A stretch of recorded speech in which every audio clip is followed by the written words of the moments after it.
Recently, I made some changes to my network, and in doing so, I lost access to all of my servers in my home lab because I didn't have them set up for static IPs. I was using DHCP reservations, and I moved away from that.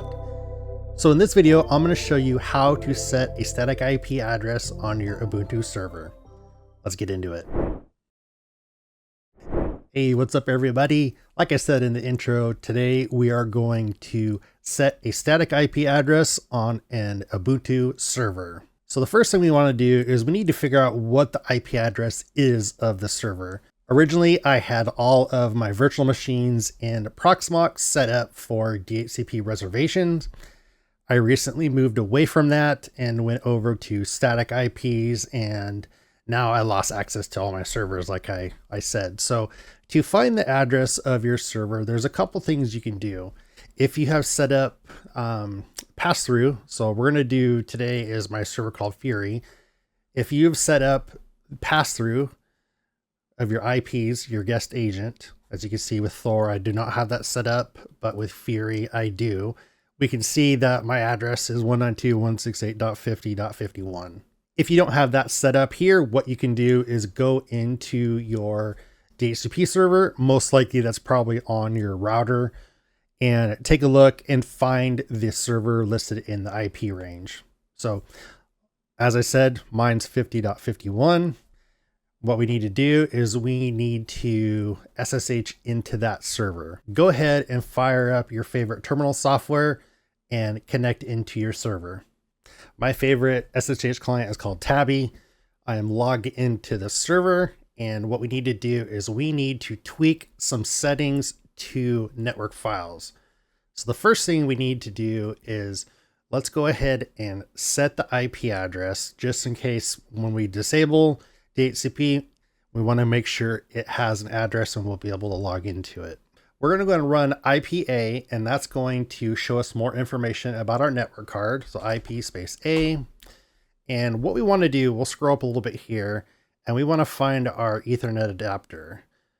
So if we go to, we know our IP address is .51. So we want to find that. And then here we are right here. And we want to make note of the Ethernet adapter name. So in this case, it's ETH0. And remember that, copy it down. That's what we're going to want to work with. Next, we want to go into the netplan directory. So we'll go cd/etc/netplan. We'll do an ls, take a look. You can see we have a file in there called 50 cloud-init.yaml. We're not going to monkey with that just yet. What we want to do here is we need to create the configuration file for our static IP address. So we'll go sudo nano, and the file needs to be called 01/netcfg.yaml. And what we need to do is we need to paste a bunch of stuff into here. And I'll put a link in the description below to my website where you can copy all of this and paste it in and tweak it for everything you need. So you don't really have to worry about this. So I'm going to paste it in here. You want to make sure you keep the right indentation because it is a YAML file. And what this is going to do, the biggest things is here where it says ETH0, you're going to put whatever your network card name was when we looked it up a little bit ago. DHCP 4 is no. And then here's where you assign the IP address, the static address you want to your server.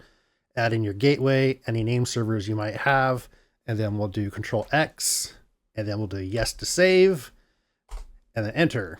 And that is going to create that. Let me just make sure that we have it. So we'll go ls, and you can see, there we go. We have the 01 netconfig.yaml. That's what we want. All right, so now we cleared the screen there. We should be good to go on having our static IP address. What I'm going to go ahead and do is I'm going to go ahead and reboot the server, and we'll see if it has the static. A few moments later. Now that the server is rebooted, let's take a look in Proxmox for more information about the IP. What a Fury. And then you can see here we have .18, which we just set. Perfect. But we still have the .51. What I also want to make sure is to see if we can actually ping that address. So let's go ahead and ping 192.168.50.18.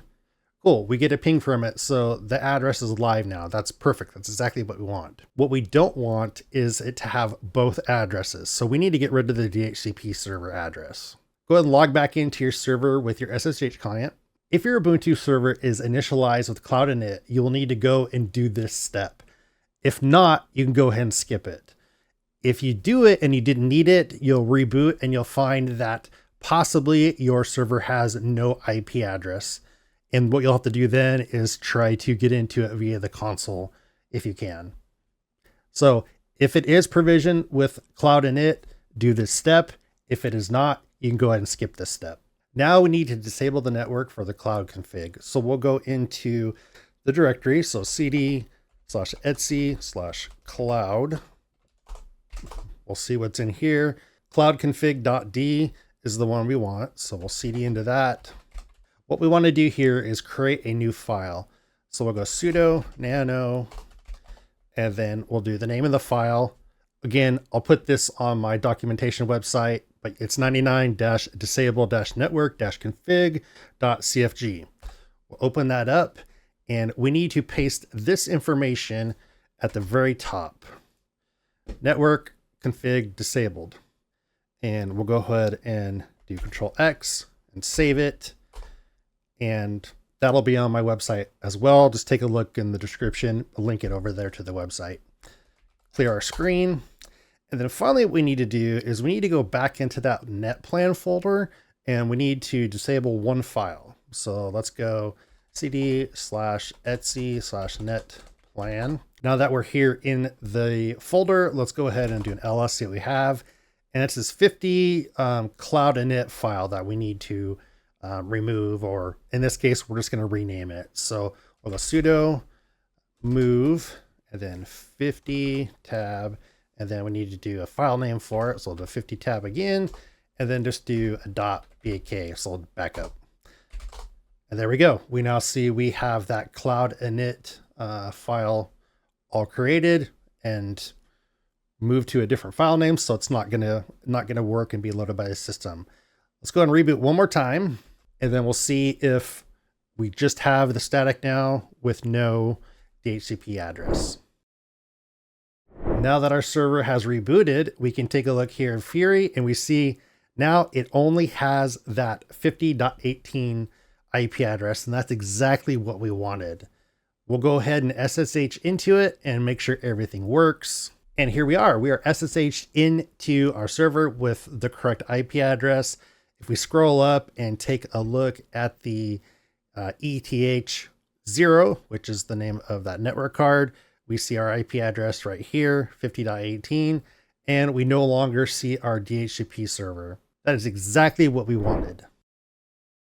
And there you go. That's how you set a static IP address on your Ubuntu server. Let me know in the comments below if this helped you out, or if you have a different way of doing it via command line. I'd love to hear that as well. And don't forget, I'll put a link in the description below of where you can get everything to copy and paste into your server off of my documentation site. Real quick before I go, I want to thank everybody in the community, whether you're on YouTube, Discord, or Twitch. I really do appreciate you being here. I will be spinning up the HAVOK Club very soon, so make sure you're following and stick around for more information about that. Until next time, stay safe, have fun, and keep doing good.